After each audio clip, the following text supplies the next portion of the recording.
Congratulations, you've made it to the Scales of Justice in the Egyptian underworld, which is where you give your scarab beetle heart to the scales, and it's weighed against a feather from the goddess Ma'at. Now, if we have a look who Ma'at was, just so happens she was married to Ra. Now, if anyone knows who Ra is, Marduk, so that means Ma'at would have been either the goddess Sarapatinu, forgive me pronunciations, or Nananya. Sometimes it's also got two N's in there. So that's who that is. Now, the problem is there was a monster, this type of monster. Now have a look at the difference between his legs, his back, etc, etc, and I'll cover this in more details in the next video because I'm running out of time. Ammit was the creature monster of the underworld, and as you see there, it's made up of many different things: crocodile, lion, hippo, and possibly some others. Now this would eat your heart, the scarab heart that you've given. If you've watched my previous videos, you know what I'm waffling on about. And if it eats it, you cease to exist, even though you're actually already dead.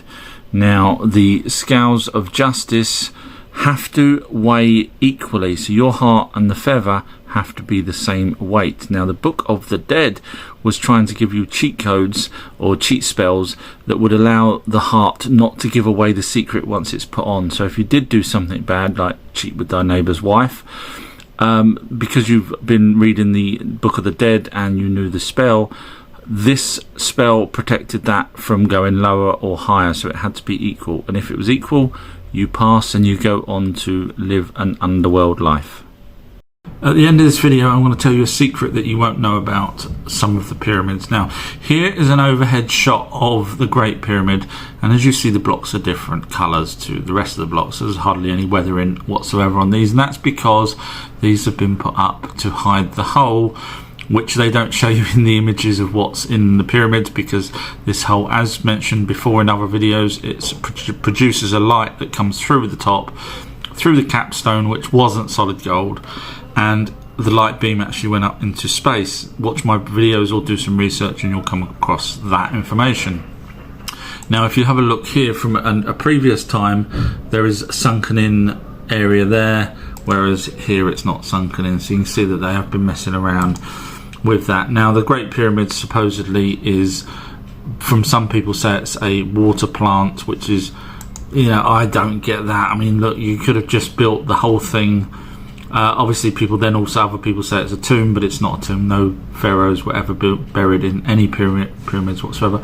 But you know, they could have just knocked up instead of 2.3 billion blocks, a million blocks, they could have just built that if they was going to do it, or they could have chopped off half of it and saved them another million odd blocks to put up.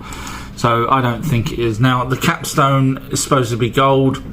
You will not find it gold anywhere. You will never find information other than people saying it should be gold. And the actual ancient text said it was 3 different materials which allowed the light beam that I mentioned earlier to go through. So forget gold, we've been lied to. And people say that the pyramids were cast in concrete, limestone concrete. However, as you see here with one of the descriptions, they're saying that they need a mould, and unfortunately this mould is not going to work because each block of these 2.3 million were different sizes. So you would have had 2.3 million different sized blocks. Now let's get on to the smallest pyramid.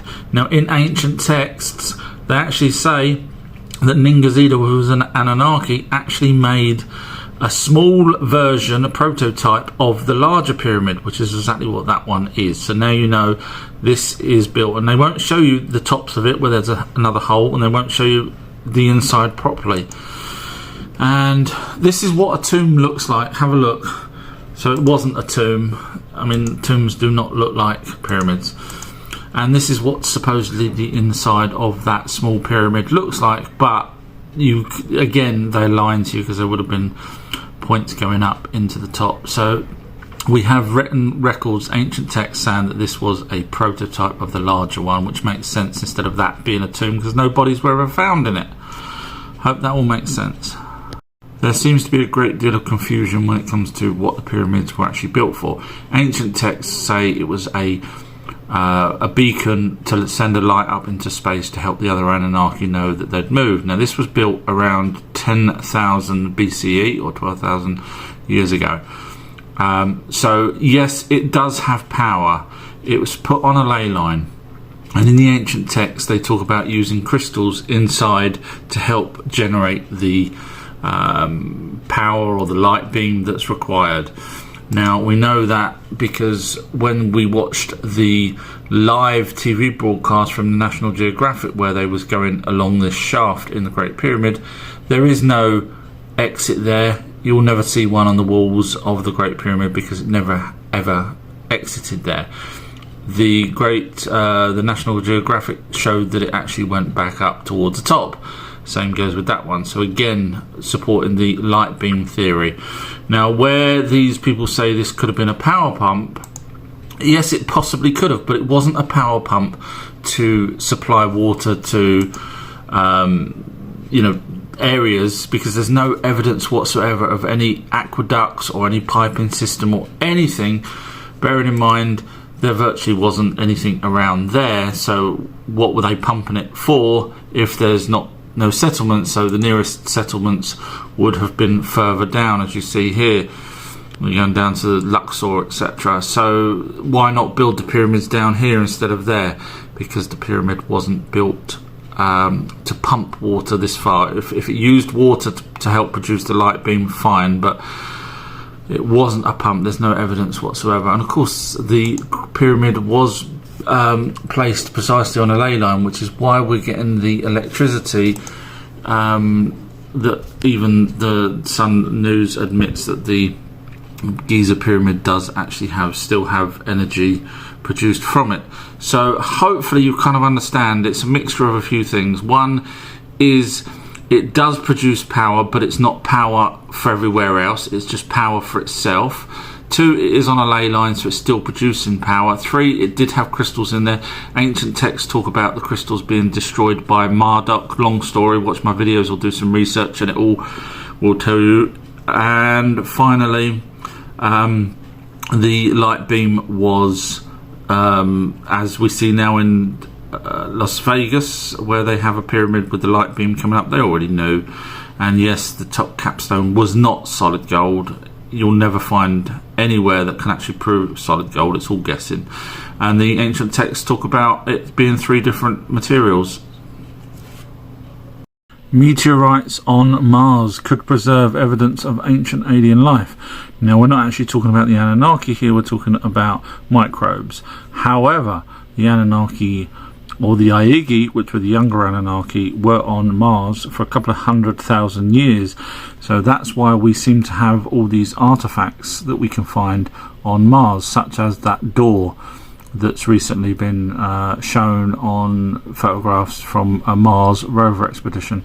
And if you're interested in finding out what the Anunnaki did on Mars, on my Patreon page, I've got Aigigi on Mars, and it talks about what the actual ancient texts say about the Aigigi. These are not Aigigi. And it talks about whether or not there was oxygen there, and whether or not oxygen is available today on Mars, and whether there was water. So this is all on my Patreon page if anyone wants to watch that video.